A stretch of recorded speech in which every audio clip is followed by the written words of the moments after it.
Olá a todas e todos, eu sou Paula Antoni e esse é o primeiro episódio da série Cerrado no Eixo, série que inaugura na Rádio Eixo a nossa plataforma audiovisual, momento para a gente trocar ideias e dialogar de uma forma mais ampla, né? O Cerrado no Eixo pretende, como o nome diz, falar do nosso cerrado, um bioma que muita gente sabe, muita gente não, mas é um dos biomas mais antigos do planeta, é o segundo maior bioma do Brasil e é de uma biodiversidade assim inimaginável, incrível, incrível. A gente vai falar disso ao longo da série e hoje a gente tem uma convidada muito especial que é para abrir essa série com a gente, a Thaísa Aragão, que está aqui do meu lado.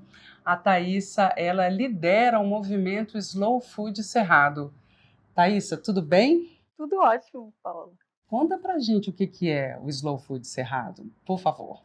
Então, o Slow Food é um movimento que surgiu na Itália há algum tempo atrás. Tem um grande lema que chama alimento bom, limpo e justo. Então, é um ativismo relacionado com alimentação. O que a gente tenta trazer nesse conceito do bom, limpo e justo é que o alimento precisa ser saboroso, de preferência sazonal, ou seja, buscar alimentos que estão na época, porque eles vão tender a ser mais saborosos, limpo para o meio ambiente, todas as suas práticas de produção, a prática de distribuição, a logística até chegar até você, e justo para quem produz o seu alimento.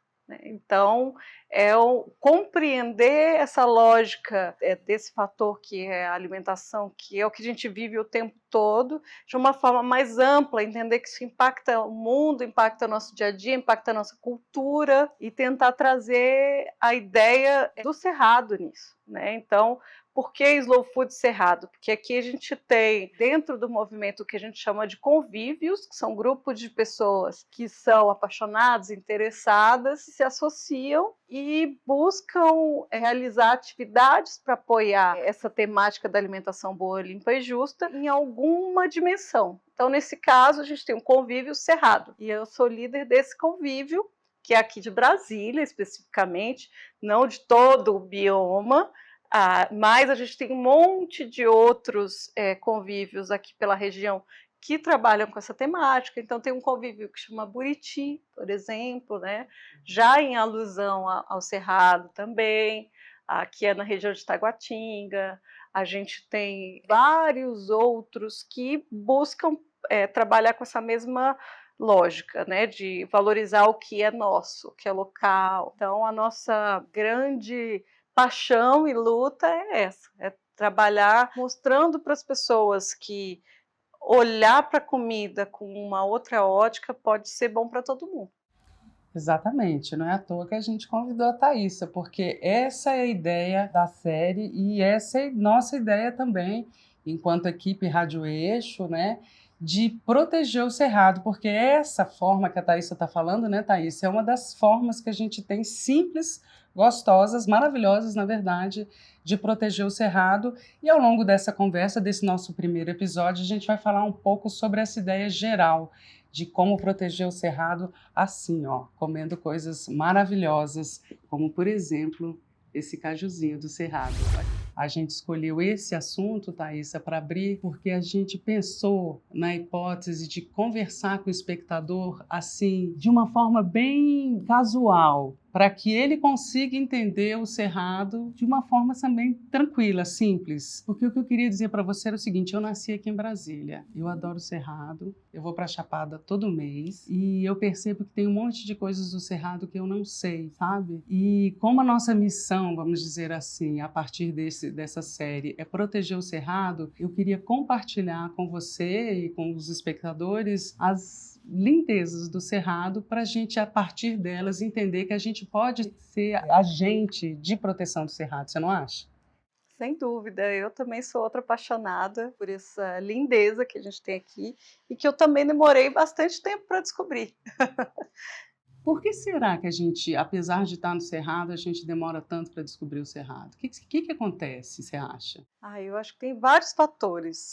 Primeiro, aquele natural da nossa rotina, né? A gente convive muito com aquele espaço e passa a não perceber ele, né, em diversos momentos.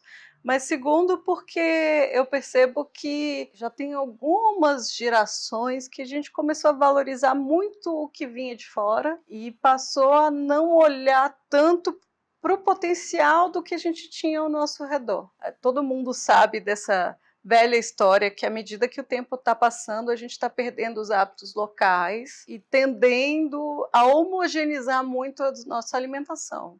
Então, essa é uma das grandes defesas do movimento Slow Food. Olhar mais para o que a gente tem ao nosso redor. Isso traz vantagem para todo mundo. Ou seja, olhar para os frutos do cerrado traz uma vantagem para uma cadeia de pessoas, inclusive nós, né, que vivem do cerrado e no cerrado. Seria isso?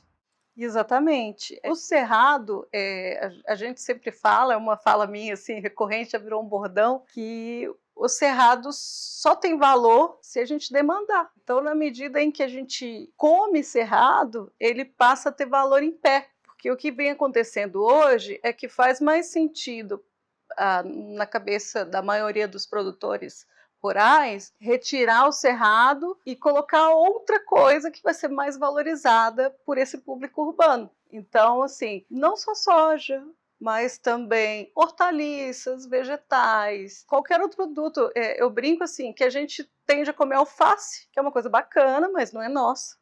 A gente precisa de muita água e muito insumo, muito adubo para poder produzir uma coisa que não é nossa.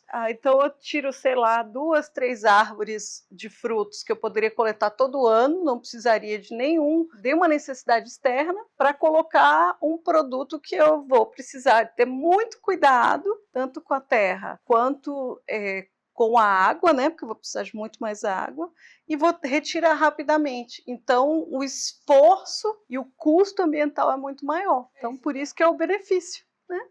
Exatamente. Não, e você falou de uma coisa que eu acho que é fundamental quando a gente pensa em cerrado, que é a questão da água, né? Você tira uma espécie que sobrevive naturalmente desse sistema para uma outra que você tem que estar carregando de algo que não está aqui, né?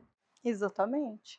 E aí também tem mais coisa envolvida, porque quando você retira isso que naturalmente já ocorria aqui há milênios, como você bem disse, é um dos biomas mais antigos do mundo, você também retira a possibilidade de sobrevivência das espécies que dependem dele. Então, você dificulta a alimentação da fauna em geral, dos pássaros, dos pequenos mamíferos, né? Que não vão ter oportunidade de ter alimento. Então, nessa medida, a gente gera prejuízo para todo um processo, né? Todo um sistema que sempre teve um equilíbrio bacana, que funcionou bem, uma sabedoria imensa, e que se a gente tira uma parte, o resto tende a desmoronar. Então, o que eu brinco com as pessoas é que o ser humano tem que ser mais um elemento dentro do sistema, e não desconstruir o sistema para fazer um sistema que funcione para ele. Que a gente tem visto que não tem funcionado desse jeito. Exatamente. E a gente está correndo um risco sério, né?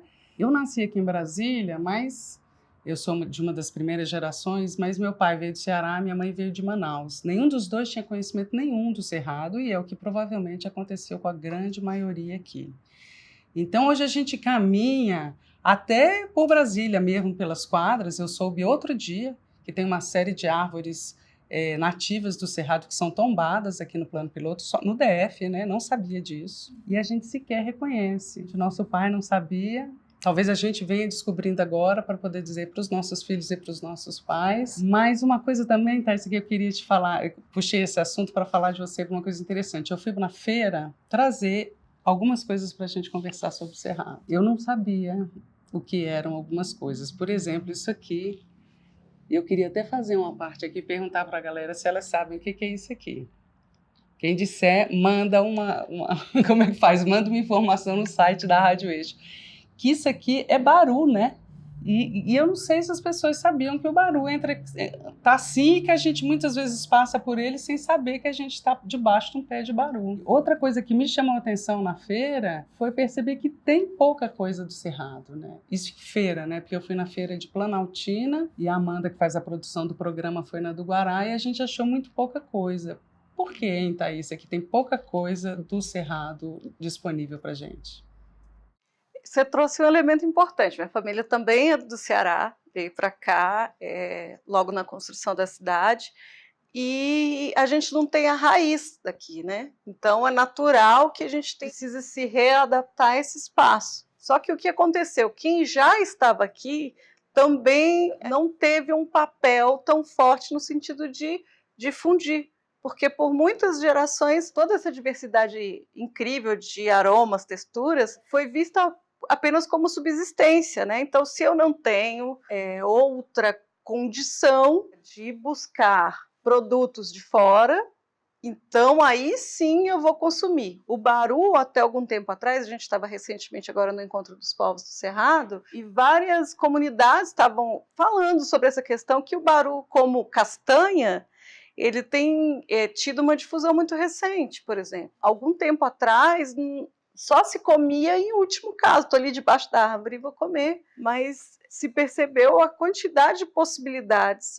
as propriedades incríveis que ele tem também, né? E as comunidades começaram a ter a possibilidade de gerar renda com isso e voltaram a consumir. Então, assim, a gente valorizando essa riqueza, acho que todo mundo ganha no processo. Exatamente porque a gente perdeu essas raízes ou veio de outros lugares, né? E não se apropriou disso que é nosso. Uma coisa que as pessoas não sabem, por exemplo, é que o único estado do país que tem 100% de cerrado na sua constituição de fauna e flora é o DF.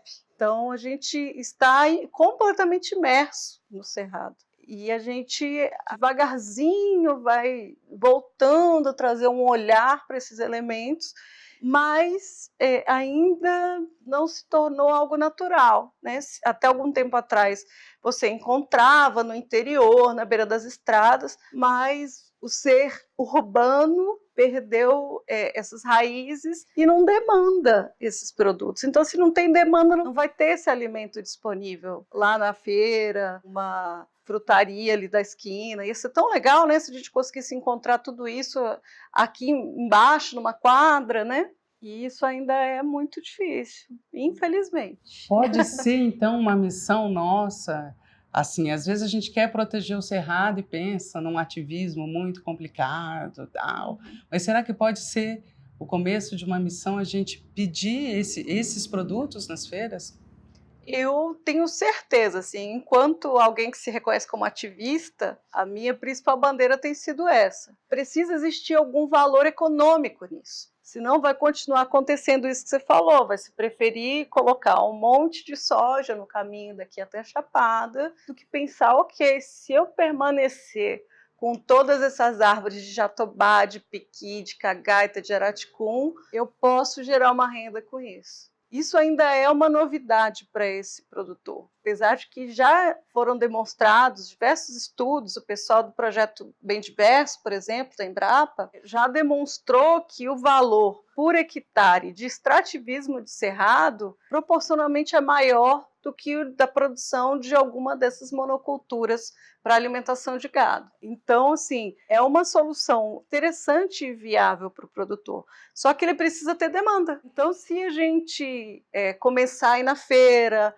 no mercado, anota lá naquele caderninho, sabe, que a gente vê no caixa, o que você sentiu falta aqui? Vai lá e escreve, olha, senti falta de encontrar cajuzinho, senti falta de encontrar piqui, senti falta de encontrar baru. Isso vai fazendo com que essas pessoas que são agentes que podem disponibilizar esses produtos se sintam estimulados a entregar para a gente. Então, se você demandar, certamente você vai garantir que exista mais cerrado em pé. Maravilha. E aí, gente, para demandar, a gente tem que consumir. E a ideia também, né, Thaís, é a gente mostrar para a galera como que a gente pode consumir. Eu não sei se todo mundo conhece, mas, gente, olha que coisa linda. Não é? Ou eu sou doida? Olha que coisa linda isso. Eu digo que é uma joia. Olha que gracinha, olha o tamanhozinho e que sabor que tem, né, Thaís? Super forte, um suco disso aqui, um sorvete, um outro tipo de sobremesa. Quem gosta de cozinhar e que tem criatividade culinária pode fazer um monte de coisa com cajuzinho, né? Não precisa nem ser só doce. Cajuzinho, por exemplo, você pode fazer um suco com o líquido e usar essa polpinha para fazer uma série de outros produtos, usar como uma espécie de carne vegetal, assim como ultimamente está na moda usar a jaca. Então dá para você pensar em espremer o suco e usar essa carninha para fazer uma muqueca, para fazer um hambúrguer, para fazer o recheio de uma coxinha, de uma quiche. Então tem muitas possibilidades de uso bacanas para esses produtos. A gente tem que buscar assimilar esses produtos e colocá-los no nosso cotidiano. Então, para falar sobre esse assunto, sobre a comida do Cerrado, os frutos do Cerrado, a gente trouxe para vocês verem esses alimentos aqui que a gente encontrou nas feiras. O clássico piquê, o jatobá, que na verdade a gente usa farinha, né, Thaís? Aqui a gente rala e tá aqui a farinha dela. O baru, gente, que é uma castanha maravilhosa aqui do Cerrado. E, gente, a coisa mais linda que eu achei, que não foi fácil encontrar, o cajuzinho do Cerrado. Olha que amor, olha isso. Olha que gracinha de fruta e quem conhece sabe, né, Thaís? Uma delícia, delícia. Tem gente que chama de cajuí também em algumas regiões, e ele é mais docinho e menos travoso do que aquele caju que a gente conhece mais no Nordeste. É delicioso, gente, vale conhecer. E eu fico preocupada, né, Thaís? Você acha que essa minha preocupação, nesse momento, em relação ao Cerrado, a gente é isso? A gente tem que agir imediatamente? Porque eu andei lendo, parece que o desmatamento e a destruição do Cerrado, ela anda muito rápido, né? Não é um bioma que tem uma proteção, né? Assim, por lei. Exatamente. Dá para a gente trazer alguns elementos aqui. Existem estudos que demonstram que o desmatamento do Cerrado está sendo tão grande que, se a gente não conseguir reverter a velocidade em até 20 anos, a gente vai ter uma perda irreversível. Ou seja, a gente só tem mais 20 anos para fazer alguma coisa. Galera, então, pânico, né? Assim, sem pânico, mas a gente tem que agir, né? E eu acho que é isso, né, Thaís? Eu acho que uma forma gostosa da gente agir em prol do Cerrado, em prol da nossa própria vida, né? No final das contas, é disso que a gente está falando também, né? Até porque é isso, o Cerrado tem uma ligação fina com a questão da água. Sem Cerrado não vai ter água e sem água já era, né? Nessa perspectiva de 20 anos, nos atinge diretamente, né? Não é nem os nossos filhos e netos, acaba sendo a gente de alguma maneira. Sim, a nossa geração, quem está aqui hoje, tem que fazer alguma coisa. Não dá mais para esperar, sem dúvida que não dá.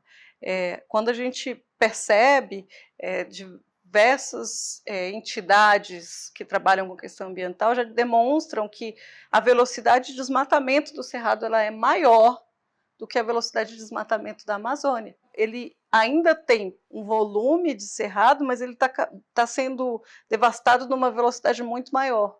O que a gente comenta, por exemplo, tem uma fazendinha aqui no finalzinho do DF, início de Goiás, ali para a região do PADEF, e a gente ouve muitos fazendeiros dizendo assim: quando eu cheguei aqui não tinha nada, e eu trouxe aqui uma possibilidade de renda, de desenvolvimento. E aí, quando você para para pensar, o que é esse nada que essa pessoa imaginou? Era o bioma funcionando. Né? Era tudo, né? Era tudo, né?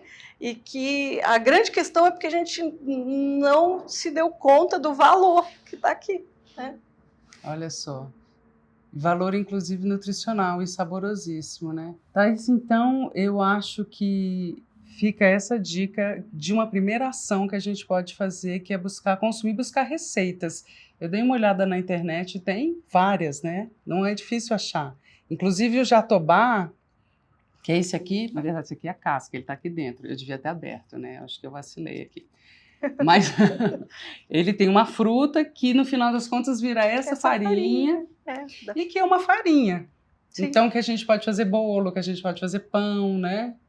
Uma coisa que fica bacana, que eu estou sempre sugerindo para as pessoas, é bater no açaí, porque ele tem mais propriedades do que a banana, na perspectiva, por exemplo, do potássio, né?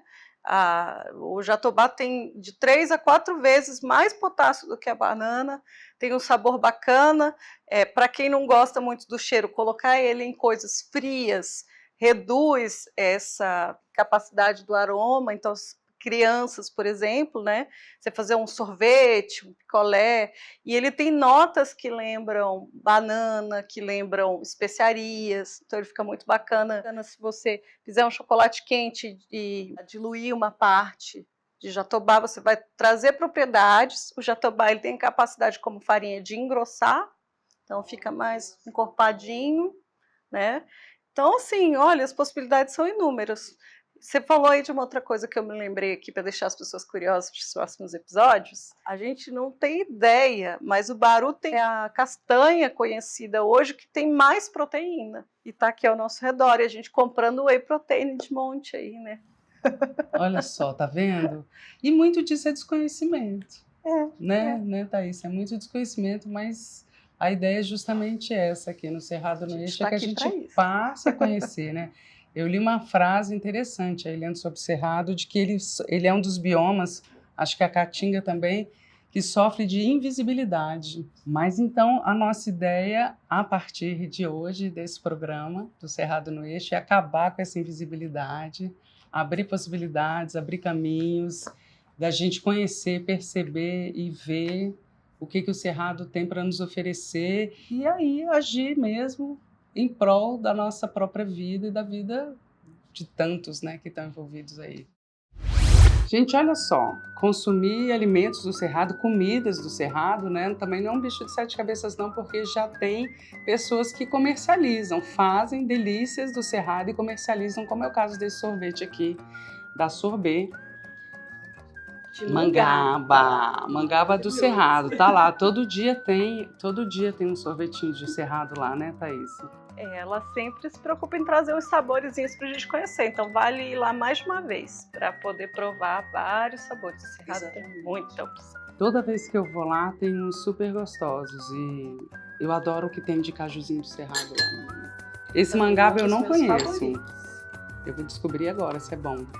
Bora? Vamos!